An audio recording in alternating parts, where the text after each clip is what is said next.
Bueno, jóvenes, empezamos nuestra segunda clase y bueno, pendientes de todas sus dudas, vamos a empezar con un repaso para que no se nos pierda lo que vimos en la primera clase. Y en la primera clase principalmente lo que vimos es algunos macroindicadores globales en cabeza del crecimiento. Y esos indicadores globales en cabeza del crecimiento pues comienzan con el GDP. Ya sabemos qué es el GDP, qué es lo más importante cuando uno llega a un país, qué es lo primero que uno verifica cuando llega al país.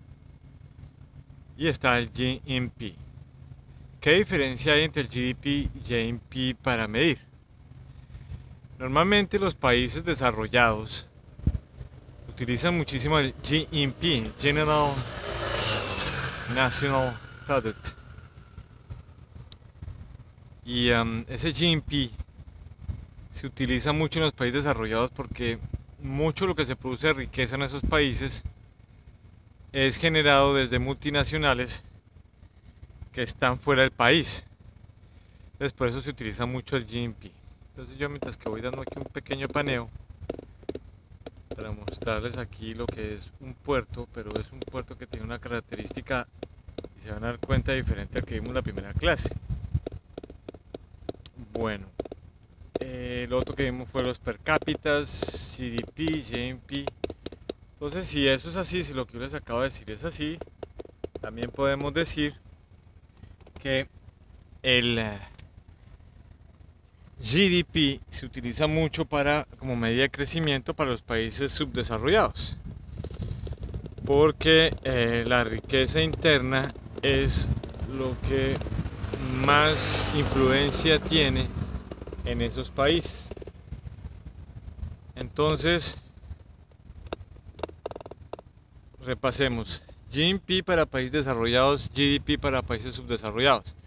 Sin embargo, ustedes pueden encontrar, por ejemplo, que en los países del G7 Rusia no está presente, porque Rusia desde el año 97 fue invitado para ser el G8, pero a raíz de los problemas con Ucrania nuevamente quedó al margen, digamos, de esas decisiones de los países más industrializados.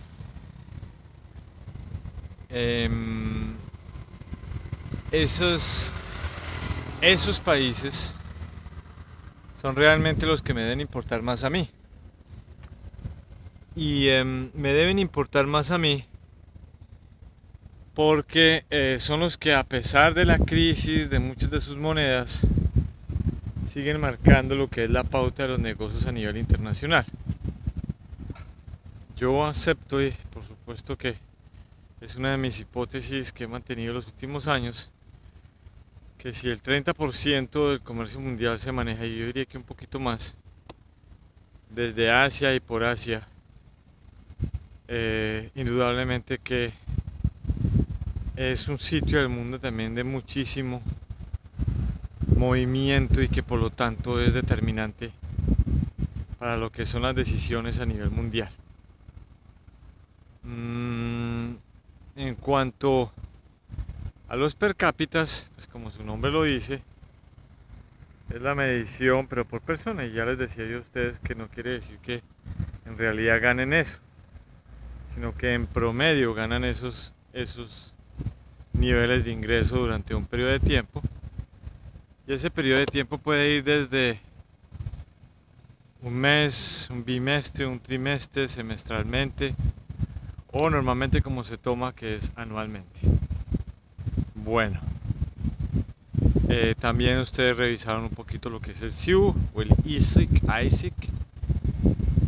Ya les expliqué que es muy importante para ustedes para escoger, y imagino que en el trabajo que me enviaron me dijeron cuál es el ISIC, escogieron por lo menos en materia de export-import del producto que les haya llamado desde el principio la atención.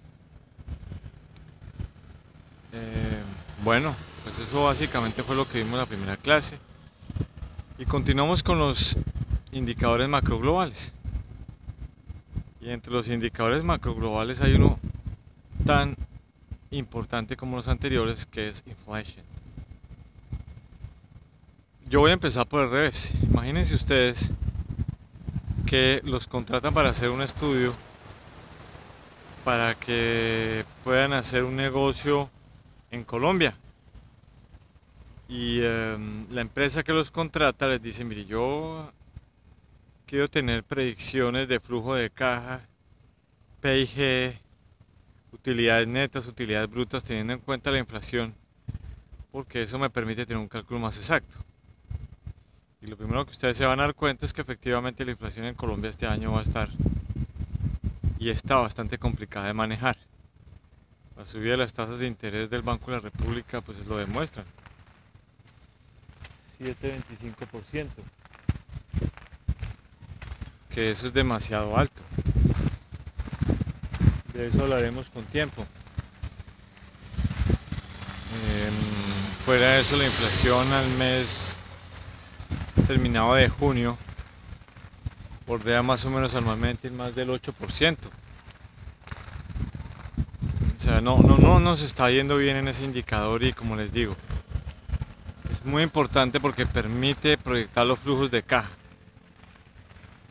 Y eso es normal. Proyectar los flujos de caja en términos reales. Cuando yo les hablo en esta clase de flujos reales, de costos reales, de precios reales, es descontando el efecto de la inflación. Entonces ustedes, por ejemplo, cuando negocian los salarios en cualquier país del mundo, ustedes deben negociar salarios reales. ¿Y por qué los salarios reales? Porque es descontando la inflación. No es que ustedes ganen 1.000.000 de pesos y les suban a 1.150.000 y ustedes estén contentos. Y Dios no lo quiera, por mala desgracia, tengamos una inflación del 20%. Entonces, dense en cuenta que la ganancia real ahí nomás es del 5%. Realmente, cuando uno hace flujos de caja, teniendo en cuenta la inflación, es descontando la inflación proyectada. Esa inflación proyectada la manejan los países serios a través de sus bancos centrales. Entonces, por ejemplo, el Banco de la República debió fijar para el año 2016 una inflación. Muy seguramente, como el año pasado, no creo que se vaya a cumplir. Cuando veamos la clase de tipo de cambio nos vamos a dar cuenta que desde que el tipo de cambio, las autoridades colombianas dejaron que el mercado manejara ese tipo de cambio y subiera de 2.000 a 3.000 pesos en casi un año, ahí empezaron los problemas estructurales de inflación que a la fecha no se han podido controlar. Pero bueno, eso es otra clase. Sigamos nosotros un poquito, mientras que yo les hago aquí un pequeño paneo, hablando de alguna introducción de la clase. Yo les decía a ustedes, este puerto, a diferencia del de Kennelunk que yo les había mostrado antes, está acondicionado pero para pasajeros. Si se dan cuenta que aquí no hay grúas, aquí yo no veo ninguna grúa.